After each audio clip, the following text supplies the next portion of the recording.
Live from the Buffalo Wild Wings studio, here's Sports Nightly. Basketball night in Toledo. We got some great matchups tonight. Welcome into Sports Nightly. I'm Yaw Bonsu. Whole lot of games at the high school and college levels tonight, but let's begin 6 miles away. Girls basketball, Northview take it on start. Wildcats riding a 4-game winning streak early first quarter. Game knotted at 2. Grace Krall steps into a 3.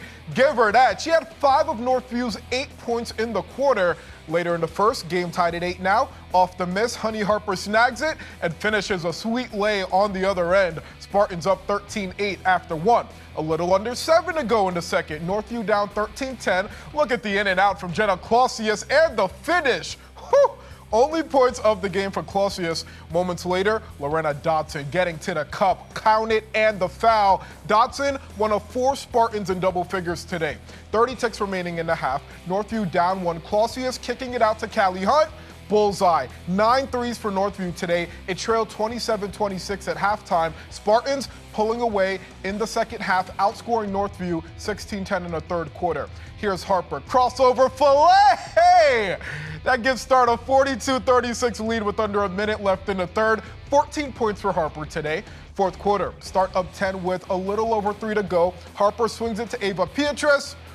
Water, 5 threes for Pietrus today. The Spartans putting an end to Northview's 4-game winning streak with a 61-53 win. Defensively, we played solid. We stuck to our assignments and we talked and rotated properly, and I think we came out and played really hard the whole entire game. Apply our pressure, put it on them, don't stop, and just come out with a victory. We knew that they wanted to win from last year, beating them in the district final, so we knew we were circled on their calendar. We don't really work on being physical. I think all of us are just naturally, I think we're just naturally physical. Yeah, I think all of us just naturally came into the program and we're very physical. And that's just expected of us now. Like in practice, we're all very physical. We all want to make each other better. Boys basketball, Cardinal Stritch visiting Start. Sparty looking for back-to-back wins. This one way to open the scoring. The steal by Pierre McDonald and the jam by Phillip Allen. There were a lot of those tonight. More on that in a bit. Cardinals looking for a score, down 6. Eric Graham, give me that! Blocked by Kaylin Hornbeak. Wow, on the other end, Malachi Winston lets it fly. Bucket, 12-3 was the score at the end of the first quarter. Spartans led early second quarter. Cardinals looking for life. Graham, that's filthy. Graham had 10 points tonight. Stritch trailing 12-6 after that 3. Might as well keep the ball in his hands, right? Look at this crossover. Driving into the paint on 2 defenders. Oh, man. And he's doing it in front of former St. John's head coach, the Ohio Basketball Hall of Famer, Ed Heinschel. Towards the end of the half, Start up by 12 now. Jakaya Jefferson, give him that, and the foul. A team-high 16 points for Jefferson tonight. Spartans led 37-20 at the break and only pulled away in the second half. Third quarter up 20. Jefferson to McDonald! The crowd is loving it. Start wins 79-52. Pure dominance over in Oregon. He said throw a little bit higher for the connection and just get it closer to the rim where he can just slam it in. We know they got a bunch of good players just playing hard and just basically getting out the gym.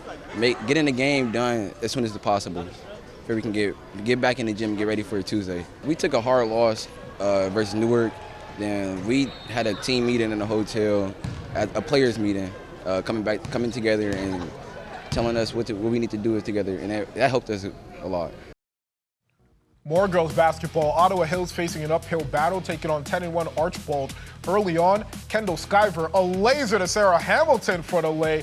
Game knotted up at 2. Later on, Archbold up 1. Molly Harris finds a cutting Reagan Went for 2. That was the last Blue Streaks bucket for a while. With the Green Bears up 23-18, Skyver to pickpocket.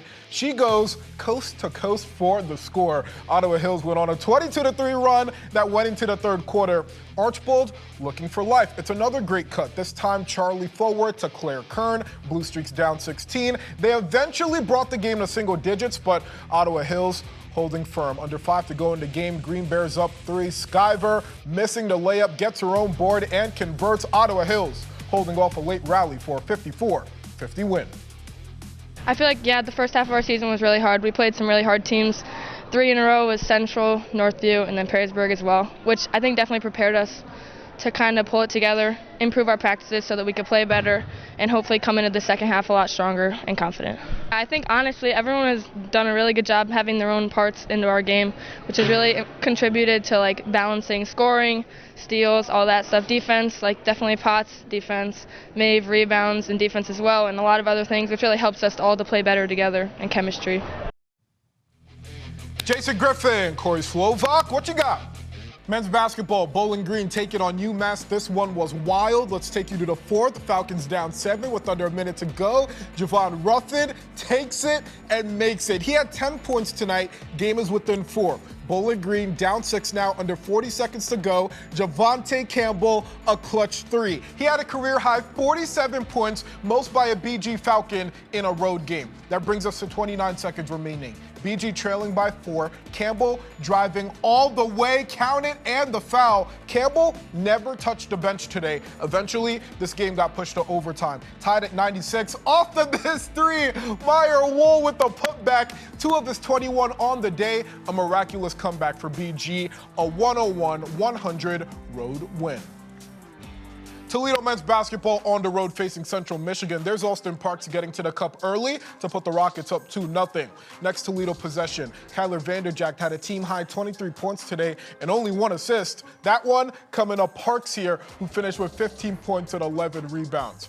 Good start, but things made a 180-degree turn. Off the turnover, Keenan Gardner gets to the rack, count it, and the foul. Chippewas led 24-8 at one point, down 41-27 with a little over a minute to go. Vanderjagt to the cup. Rockets trailed by 10 at the break. Second half, game tied at 69. Austin Parks and 1. Free throw was good. Toledo back up by 3. 1:18 to go in the second half. UT up by 1. Vanderjagt finishing through the contact. The entire Rockets starting 5 had 10 points or more. Toledo, another comeback win, 78-75. Let's play more hockey. Walleye and Cincinnati taking on the Cyclones. Toledo washed them away real quick. The shot by Jed Piella is ricocheted off the stick of Nate Waugh. First shot for Toledo is a goal. Waugh's 4th of the season. Toledo up 1-0. About 2.5 minutes later, Walleye on the breakaway. Tyler Kelly to Conlon Keenan to the back of the net. Walleye doubled the lead. That breaks a 10-game drought without a goal for Keenan. Let's keep it in the first period. Under 8 remaining. Jacques Bucco taking it left. He sends it off the stick of Luke Granger. Bucco is credited with the goal, his first goal in 9 games. Walleye scored 3 goals in both the first and third period, had only 1 in the second. Lackluster. I'm kidding. Toledo rose to a 7-1 win. Let's take a look at the Buckeye One upcoming games list on the BCSN Plus app. It's another loaded week. Sunday, we have Bedford at Northview, high school hockey at 2:30, ECHL hockey, Bloomington at Toledo at 5. Monday, Bowsher at Scott girls basketball, Mansfield at Sandusky at 7:15. That Scott game is at 6:30 earlier that day. And then Tuesday, St. John's, St. Francis running it back at 7 p.m. We had the first meeting on Game Day Nation. St. John's blew the doors off of the Knights, but then again, it was only the Knights' second game of the year. Now that the Knights have more legs under them, we'll see if St. John's and St. Francis lives up to the hype this time around. And of course, the final game, Rossford at Toledo Christian at 7:15. What a night in sports. Man, we love high school sports around here, and college, and the pros, all of it. Appreciate you guys joining us on Sports Nightly. Have a great night.